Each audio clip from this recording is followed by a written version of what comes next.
Good morning students, তোমরা কেমন আছো? ভালো আছো আশা করি। আচ্ছা দেখো, আমি আজকে তোমাদের ক্লাস 4-এ প্রণবেশ জানার প্রশ্নপত্র 20 দেখো।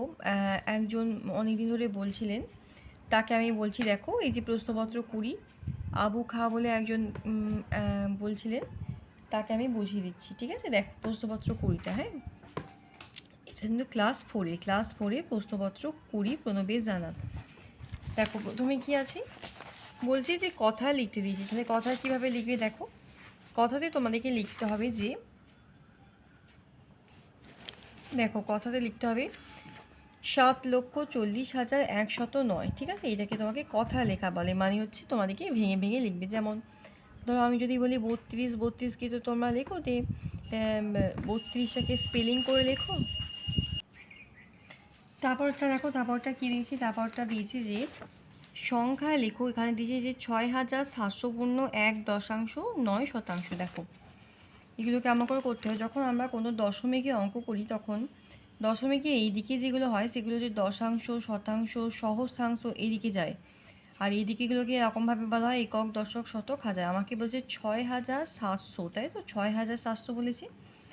তাই দেখো 6,700 পূর্ণ 1 দশাংশ 9 শতাংশ। তাহলে আমাদের এটা কী হলো, 6,700.19। ঠিক আছে, এইভাবে আমাদেরকে লিখতে বলেছি। এরপরে অঙ্কটা দেখো কি দিয়েছে, দিয়েছে যে 1 থেকে 20 মধ্যে 3 দ্বারা বিভাজ্য সংখ্যাগুলোর যোগফল নির্ণয় করতে দিয়েছি। তারপরে দেখো পরে অঙ্কটা আছে যে 1 থেকে 20 মধ্যে 3 দ্বারা বিভাজ্য সংখ্যাগুলোর যোগফল নির্ণয় করো। দেখো কী করে করতে হবে, 3 দ্বারা বিভাজ্য সংখ্যাগুলো লিখে নিয়েছি। প্রথমে 3, 6, ঠিক আছে, 9, 12, 15, 18 দিয়ে যোগ করেছি। দেখো এখানে হয়েছে 63। ঠিক আছে, এটা কিন্তু ক্যারি মানে হাতে ধরা ছিল। তারপরটা দেখো বলেছে যে 1 কোটি 1 নিযুত থেকে কত বেশি। এই যে কী বলেছে দেখো, 1 কোটি 1 নিযুত থেকে কত বেশি। দেখো প্রথমে আমি এখানে একক দশক করে লিখে নিয়েছি, দিয়ে 1 কোটি লিখেছি। এই যে এখানে 1 নিযুতটাও লিখে নিয়েছি। বলছে যে 1 কোটিটা 1 নিযুত থেকে কতটা বেশি, দেখো বিয়োগ করে বার করতে হবে। দিয়ে আমি এখানে বিয়োগ করে দিয়েছি। হ্যাঁ, তাহলে এখানে হচ্ছে 90 লক্ষ বেশি। ঠিক আছে, তারপরে গড়ে দেখে অঙ্কটা দেখো কী দিয়েছি, ভাজক, ভাগফল, ভাগশেষ দিয়ে দিয়েছি। ভাজ্য কত, দেখো এটা তো একটা ফর্মুলা বসাতে হয়, ভাজ্য সমান ভাজ্য গুণিত ভাগফল যুক্ত ভাগশেষ দিয়ে ফর্মুলায় বসিয়েছি। 8 গুণিত 6 যুক্ত 5 দিয়ে উত্তর বেরিয়ে গেছে 53। তারপরে দেখো এটা এরকমভাবে তোমাদেরকে বার করতে দেয়, এটা একটা ভীষণই ইম্পর্টেন্ট অঙ্ক। দেখো এখানে আছে 65, এখানে 195, এখানেরটা কত আমি জানি না। তাহলে কী করে বার করবো, দেখো আমি উল্টো দিক থেকে বার করবো। আমি দেখবো 65 কততে এইটা হচ্ছে, তাহলে আমি যদি 195কে 65 দিয়ে ভাগ করি, 3, 3 5 15, 5 হাতে একটা 318, 1 19, তা 3 দিয়ে হচ্ছে, তাহলে এখানে 3, তাহলে এখানে হয়ে যাচ্ছে 3। ঠিক আছে, 3। এবার দেখো এখানটা আছে, এখানটা আছে, তাহলে এখানে কিছু নেই। তাহলে এখানটা কত হবে, এখানটা আবার এর সঙ্গে এটাকে গুণ করে এখানে বসাতে হবে। তাহলে চলো দেখি কত হচ্ছে।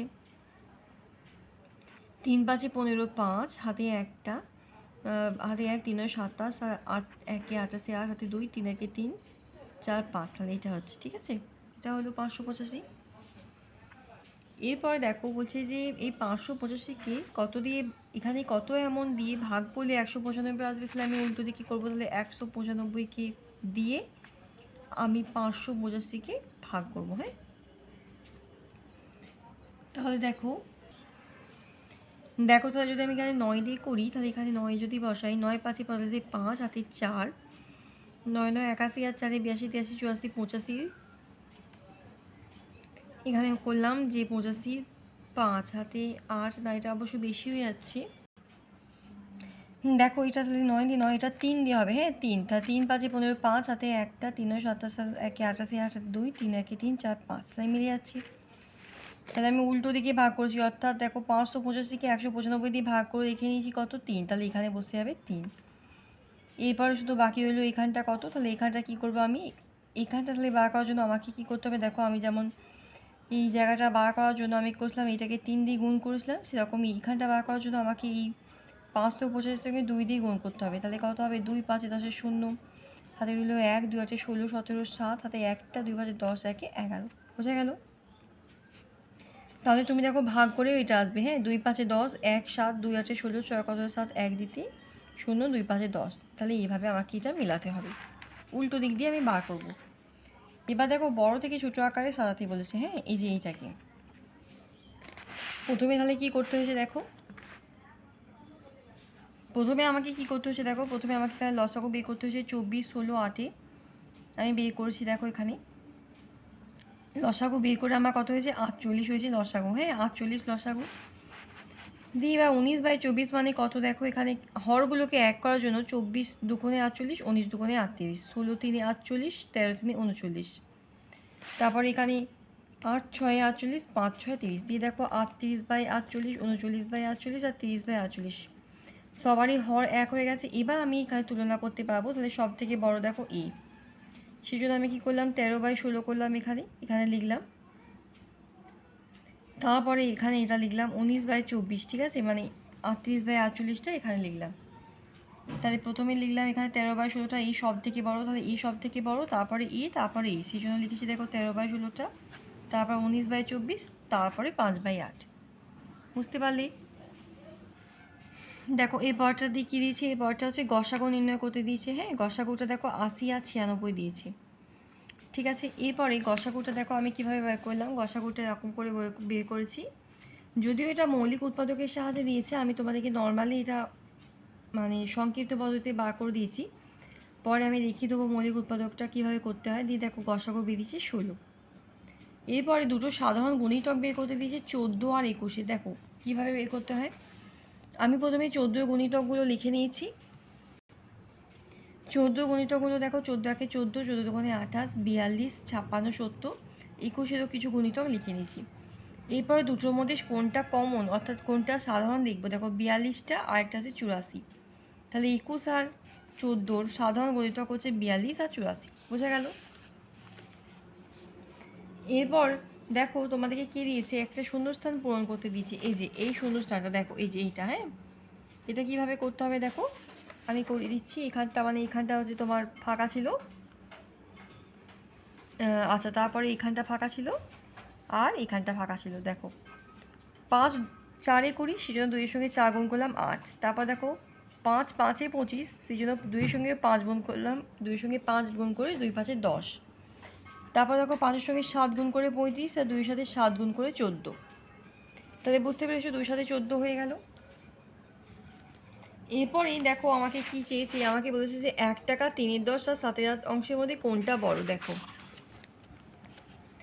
1 টাকা 3/10 মানে আমি কত বার করবো, 1 টাকা মানে 100 পয়সা লিখে নিয়েছি। দিয়ে 100 পয়সা গুণ মানে 1 টাকা মানে কি এর মধ্যে একটা এর আছে, মানে গুণ সম্পর্ক হচ্ছে। তাহলে 100 পয়সা 3/10, তাহলে 100 পয়সা গুণ তো 3/10 দিয়ে কাটাকাটি গেল, এখানে 30 পয়সা। ঠিক আছে, আবার 1 টাকা 7/8 অংশ মানে কি, দেখো 1 টাকা 7/8 অংশ মানে 100 গুণিত 7/8। তাহলে 100 গুণিত 7/8 যেই হলো, তাহলে আমি এখানে কী করলাম, এখানে কাটলাম। কেটে দেখো কী করলাম, 4 দিয়ে কাটার পর 100 পর্যন্ত 2 দিয়ে ভাগ করে দেখলাম 87.5 পয়সা হচ্ছে। তাহলে দেখো এই 30 পয়সা এটার মধ্যে কোনটা মানে বেশি হচ্ছে, নিশ্চয়ই এটা বেশি, তাই তো 87.5 পয়সাটা বেশি 30 পয়সা থেকে। তাহলে এবার কোনটা আমাকে বড় জানতে চাই, তাহলে আমি বলবো যে 1 টাকা 7/8 অংশটাই বড়। ঠিক আছে, তাহলে কোনটা বড়, 1 টাকা 7/8 অংশ। এবার দেখো একটা যোগ দিয়েছে এখানে, যোগটা করার জন্য আমাকে কী করতে হবে দেখো, 5 10 আর 20 লসাগু করেছি। দিয়ে এখানে লসাগুটা করার পর এখানে কত হচ্ছে 7/20। ঠিক আছে, খুব সোজা, লসাগু করেছি 20, এখানে যোগ করে দিয়েছি, দিয়ে 7/20।